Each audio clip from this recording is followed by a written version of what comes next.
자양사동에 대해서 입지, 그리고 환경, 주거 편의성을 살펴봤을 때 한강변의 입지에 있는 합정, 망원 이런 지역과 비교를 하더라도 상당히 괜찮은 여러 가지 특성들을 가지고 있는 좋은 구역이다.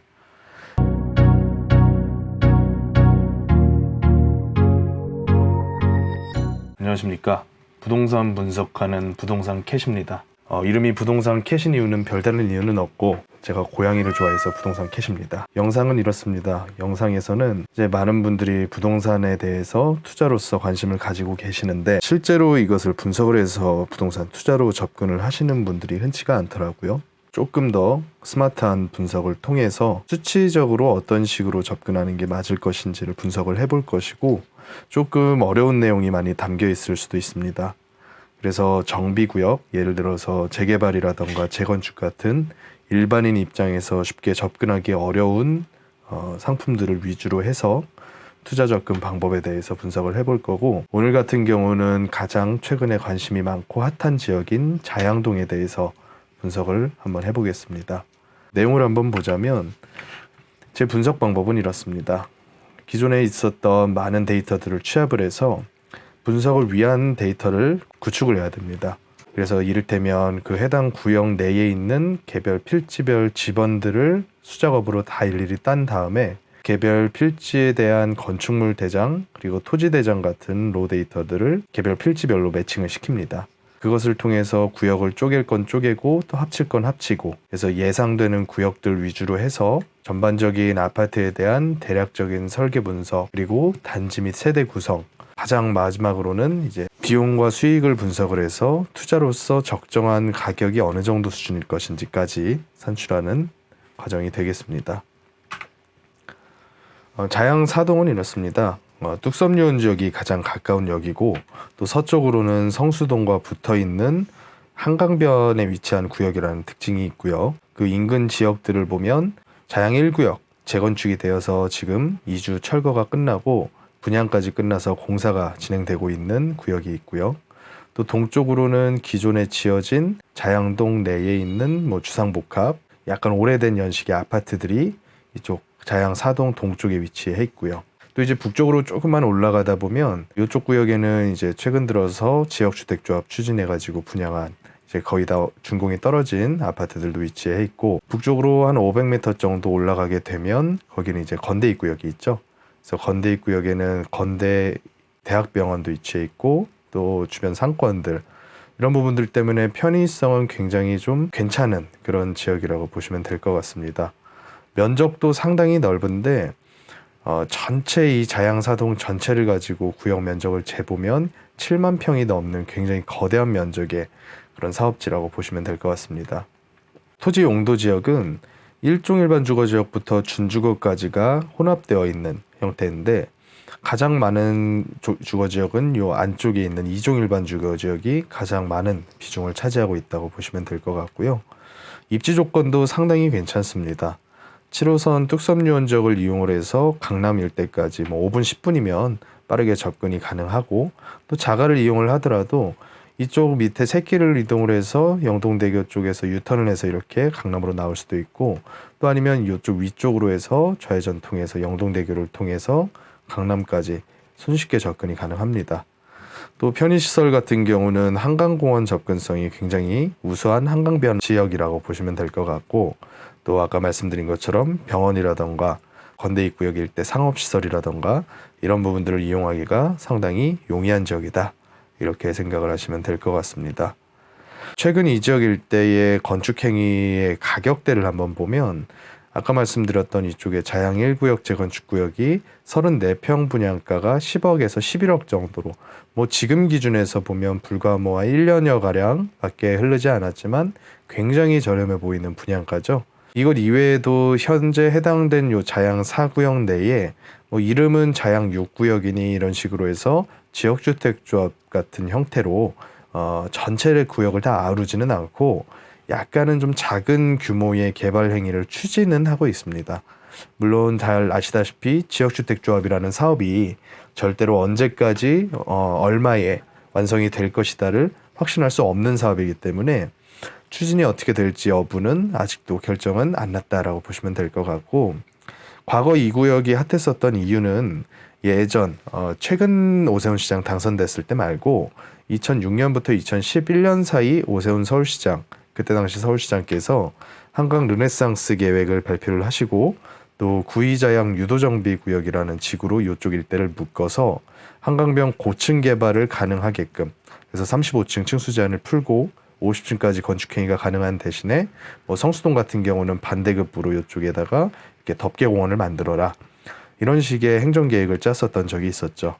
그래서 최근 들어서는 이 오세훈 서울시장이 재당선이 되고 나서부터 어떻게 보면 약간 오세훈 씨의 작전주 같은 느낌으로 흘러가고 있는 그런 지역이라고 보시면 될 것 같습니다. 재개발의 진행 단계가 어떤 식으로 가는지 한번 살펴볼 텐데, 일단 위에서 내려오는 정비 예정구역, 그래서 뭐 정비 기본 계획상의 정비 예정구역으로 지정되어서 가는 경우가 있을 수가 있고, 또 아니면 주민들의 추진위를 통해서 조합인가 또 사업인가 관리처분 계획까지 쭉 법정 계획에 따라서 진행되는 밑에서 위로 올라가는 방식도 있다고 보시면 될 것 같습니다. 최근에는 이 개발 방식이 약간 다각화되는 정책들이 많이 나왔는데, 그 중에 하나가 공공재개발, 그래서 작년 5월 6일에 나왔었던 대책이죠. 뭐 사업 방식은 기존의 재개발처럼 관리처분 방식을 채택을 합니다. 그래서 사업 기간 동안에 토지주가 소유권을 보유를 하고, 또 공공 단독 또는 공공 조합 공동으로도 시행을 할 수 있게끔 약간의 가능성을 열어뒀죠. 공공 기여 부분 같은 경우는 조합원 분양을 제외한 50%가 공공 임대, 그리고 공공 지원 임대, 지분형 주택으로서 이제 공공 기여를 하게 될 것이고요. 사업성에 대해서 약간의 인센티브가 주어지는 점은 확정 분담금이라고 보시면 될 것 같습니다. 그리고 용적률 완화 같은 인센티브도 법정 상한 용적률의 120% 선까지. 그래서 예를 들어 3종 일반 주거 지역의 상한 용적률이 300%면 거기에 120%면 360% 정도의 용적률을 준다, 이렇게 보시면 될 것 같은데, 3080 플러스 재개발이라는 게 여러분들 많이 헷갈리시게 했을 겁니다. 올해 2월 4일에 나온 이 대책에서 이제 토지 납입 방식이라고 하죠. 기존의 조합원들이 추진을 해서 조합이 시행하는 형태가 아니라 사업 기간 동안에 신탁 맡기듯이 LH한테 명의를 수탁을 하는 겁니다. 그래서 LH 같은 공공기관에서 단독으로 시행을 해서 대신에 이제 공공한테 맡기는 대신 인센티브가 조금 더 많죠. 기존 세대의 1.3배 이상 건축하고 전체의 20-30%는 공공자가 임대하는 대신에 확정 수익률이라는 형태를 이제 설정을 해서 토지를 납입할 때부터 확정된 수익률을 알고서 가는 겁니다. 그래서 그런 부분에 대해서 인센티브를 어떻게 주느냐, 종상향 또는 법정 상한의 120%라고 하는데 거의 이제 종상향 쪽으로 기울고 있죠. 아까 3종 일반 주거 지역이 한 360%까지 공공재개발에는 인센티브를 받는다면 3080 플러스를 통한 재개발에서는 3종이 아니라 뭐 준주거 지역으로 종상향을 해주는, 그래서 한 400%까지 지을 수 있게 만드는 약간의 더 인센티브가 있다고 보시면 될 것 같습니다. 또 기부채납도 과거 오세훈 서울시장이 썼었던 한강 르네상스 계획에서는 종상향 시에 거의 25% 이상의 기부채납을 설정을 했었다면 이 3080 플러스는 그거보다는 굉장히 낮아요. 그래서 토지 면적의 한 15% 이내로 기부채납을 제한을 하고 있어서 이제 약간의 더 당근을 주고 있는 그런 형태다, 이렇게 보시면 될 것 같습니다. 물론 이제 앞서 말씀드린 일반적인 형태의 재개발과 합쳐서 이 어떤 사업으로 진행될지는 누구도 알 수 없는 일이죠. 이제 조합원이 되실 그런 소유주 분들께서 어떤 형태를 선택하는지에 따라서 이거는 이제 결정이 되는 사안이다. 뭐 물론 지금 추진하는 것처럼 지역주택조합 같은 형태의 사업이라던가 아니면 소규모 재건축인 가로정비 사업을 추진을 할 가능성도 물론 있겠죠. 그래서 이 부분은 절대로 확정된 얘기가 아니니까 참고사항으로만 좀 알아주시면 될 것 같습니다.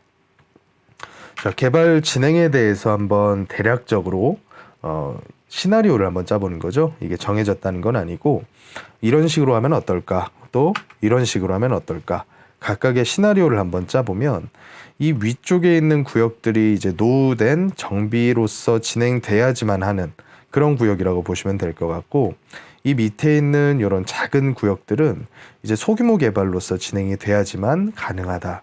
왜냐하면 중간중간에 이미 개발된 아파트들이 상당히 많이 껴있거든요. 그래서 만약에 통계발로서 이 위쪽 부분을 싹 다 묶어가지고 가버리면 어떨까? 또 두 번째로는 이 안에 있는 세부 가로 구역별로 조그만 구역별로 묶어가지고 소규모 개발로 추진하면 어떨까? 이 부분을 한번 생각을 해볼 텐데 일단 통계발 부분부터 한번 보겠습니다. 전체 대지 면적이 여기 통계발을 한다라고 했을 때 상당히 큽니다. 거의 뭐 4만 평 가까이 되는 이제 도로 부지 제외하고 이제 건축물들이 이미 들어가 있는 대지 부분만 제가 이것을 데이터를 따왔기 때문에 전체 구역을 묶으면 4만 평이 넘는 면적이라고 보시면 될 것 같고요. 전체 이 구역에 대한 조합원, 단독주택, 단독주택과 또 개별 호실 공동주택을 가지고 계시는 분들의 합계를 한번 내보면 1130명 정도의 조합원이 있다. 그 중에 단독주택 조합원이 678명, 상당히 이건 단독주택 비중이 높은 겁니다. 또 공동주택 조합원이 한 452명. 그러니까 여기는 뭐 묶여져 있는 뭐 지구단위 계획구역이라던가 아니면 정비 예정 구역은 아니지만 단독주택이 공동주택으로 그러니까 쉽게 말해서 다세대 쪼개기가 많이 안 된 손을 좀 덜 탄 그런 구역이다. 이렇게 생각을 하시면 될 것 같습니다. 이게 이제 나중에 말씀드리겠지만 장점도 있고 또 단점도 있는데 지금 상태에서는 약간 장점이 조금 더 크지 않을까 이렇게까지만 생각을 하시면 될 것 같고 전체 구역에 대한 평균 용적률도 굉장히 낮습니다. 이게 이제 용적률 데이터가 오래된 건축물들 같은 경우는 그 건축물 대장상에 명기가 안 돼 있는 경우가 많다 보니까 상당히 많이 빠져 있습니다. 물론 이걸 제가 임의적으로 계산을 해서 넣을 수는 없는 거기 때문에 현재 데이터가 있는 건축물들의 용적률만 평균을 내보면 한 66.64, 굉장히 낮은 수치입니다. 재건축으로 따지면 뭐 반포주공 정도 수준의 저밀도 지구 형태로 형성된 지역이 이 정도인데 손을 굉장히 많이 덜 탔다. 그리고 평균 건축물 경관 연수 역시 한 30년이 넘는 정도로 노후 건축물이 굉장히 많은 구역이다. 이렇게 보시면 될 것 같습니다.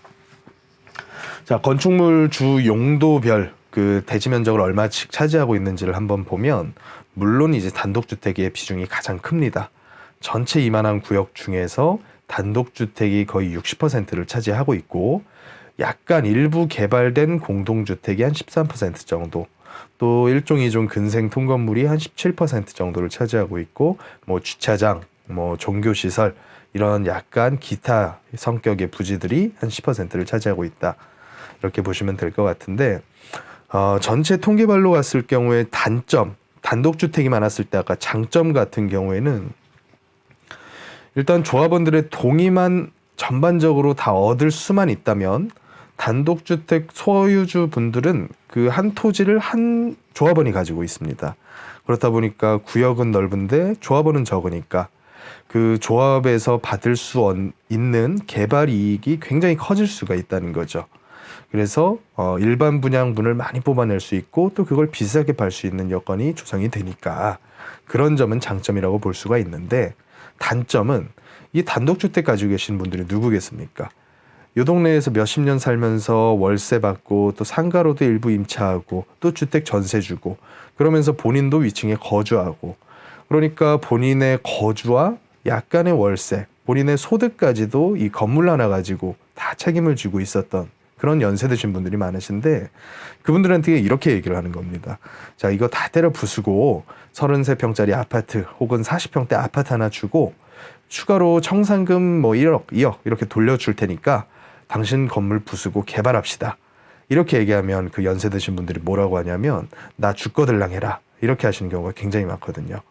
그렇다 보니까 개발의 난이도가 굉장히 높아질 가능성이 큰 게 이런 단독주택의 비중이 높은 구역이다. 이렇게 생각을 하시면 될 것 같고 또 이제 세부 이런 식으로 해서 가로구역이라고 하는 게 법적으로는 4m 폭 이상의 도로로 둘러싸인 하나의 가로구역 이런 식으로 쪼개진 세부 가로구역을 얘기를 하는데 이건 제가 임의적으로 약간은 좀 크게 쪼갠 감이 있습니다. 워낙 구역수가 많아지고 하다 보면 분석에 어려움이 있으니까 법적으로 10,000제곱미터를 초과하지 않는 정도는 가로구역으로 인정이 되니까 가로구역별로 한번 쪼개보면 구역별로 보면 이렇습니다. A1 같은 이쪽 영동대교변 이쪽에 붙어있는 구역 같은 경우는 단독주택이 거의 대부분을 차지하고 있고요. 또 나머지 부분도 보시자면 전체 그 동의 개수로 보면 총 800개 동 중에서 단독주택의 동수가 561개예요. 그리고 공동주택으로 개발행위가 된 동수는 한 40개 동밖에는 되지 않고 또 그 중에서도 구역별로 이런 B4 같은 이런 구역들을 보면 왜냐면 그 세부 필지별 그 사이즈를 한번 보면 적어도 한 60평대 이상은 나와주면서 또 도로 전면 상태가 괜찮아야 건축 설계가 이쁘게 나오고 또 그걸 가지고 분양을 해가지고 사업성이 나오고 하는데 전면 상태도 딱 보면 안 좋죠. 전면 상태 안 좋고 또 필지 면적 또한 20-30평, 30-40평대로 작고 그러다 보니까 개발이 상당히 어려웠을 겁니다. 그래서 이런 공동주택 개발된 데들은 대부분 이렇게 북측도로 끼고 있는 한 50-60평대 되는 정도 아니면 코너 이런 데들이 이제 공동주택으로 개발이 되지 않았을까 이렇게 보시면 될 것 같습니다. 그렇다 보니까 조합원 수는 앞으로 이만한 필지에다가 지을 수 있는 아파트 수 대비해서는 굉장히 작은 편이에요. 그래서 사업성으로 보면 상당히 좋을 수가 있다. 이렇게 보시면 될 것 같고 이 전체 자양동 일대 지금 단독주택들 거래가가 이제 실거래가가 지금 평균을 낸 건데 2006년부터 시작해서 지금까지 한번 흘러온 추이를 보자면 한창 떴었던 요때 이 기울기가 굉장히 큰 폭으로 올라가다가 이제 덜컥 한 차례 크게 꺾이고 난 다음부터는 뭐 아파트랑 마찬가지로 한 2008년 내지 2010년 요 사이 이후부터는 크게 힘을 못 썼죠. 그래서 2013, 14년도까지 쭉 빠지는 모습을 보이다가 그때부터 지금까지 꾸준한 상승세를 이어왔습니다. 물론 이제 이런 정책적 이슈, 18년도, 17년도 이런 정책적인 이슈가 있었을 때는 한 차례 꺾이는 모습도 보였는데 큰 이평선의 추세는 깨지 않고서 흘러왔지만 이때죠. 2021년 4월 달 오세훈 서울시장이 새롭게 그 보궐선거로 당선이 된 이후부터는 미쳤습니다. 지금 호가들을 보면 실거래는 뭐 4천대, 5천대 이렇게 나와도 호가는 뭐 6천대, 7천대 우습게 불러요. 뭐 단독주택 말고 이제 다세대 지분가 역시도 마찬가지인데 다양 사동의 노후 건축물들 지분가 보면 평당 7,500, 뭐 8,000 부르는 게 값입니다. 물론 이제 거래도 상당히 좀 뜸해지긴 했지만 많은 분들의 이목이 집중돼 있는 지역이다 보니까 당분간은 요 호가 높아지는 추세가 빠질 것 같지는 않아요. 또 최근에 아파트 값을 너무 비싸다고 여기는 분들이 특히나 젊은 분들 위주로 해서 이런 다세대 연립 쪽으로 몰려드는 그런 추세가 이어지다 보니까 이런 개발에 대한 이슈가 있는 지역들은 뭐 부르는 게 값이다. 이 정도로 보시면 될 것 같습니다. 자, 요약입니다. 원래는 전체 아파트 설계 분석 그리고 뭐 B2C 분석 또 투자자로서의 적정 투자 가격 분석까지 모두 다 한 큐에 그냥 끝내서 영상을 올리려고 했었는데 이게 또 찍다 보니까 영상이 좀 길어지는 그런 단점이 좀 있더라고요. 그래서 영상이 길어지다 보면 보시는 분들도 지루하고 또 집중하기도 어렵고 찍는 저로서도 여기저기 왔다 갔다 하면서 설명을 하면서 많이 좀 틀리는 부분도 있을 수가 있기 때문에 오늘은 전반적인 자양사동에 대한 분석까지만 영상을 제작을 하도록 하겠습니다. 나머지 사업성 및 투자에 대한 분석은 제가 최대한 빨리 제작을 해서 또 추가 업로드를 진행을 해드릴 거고요.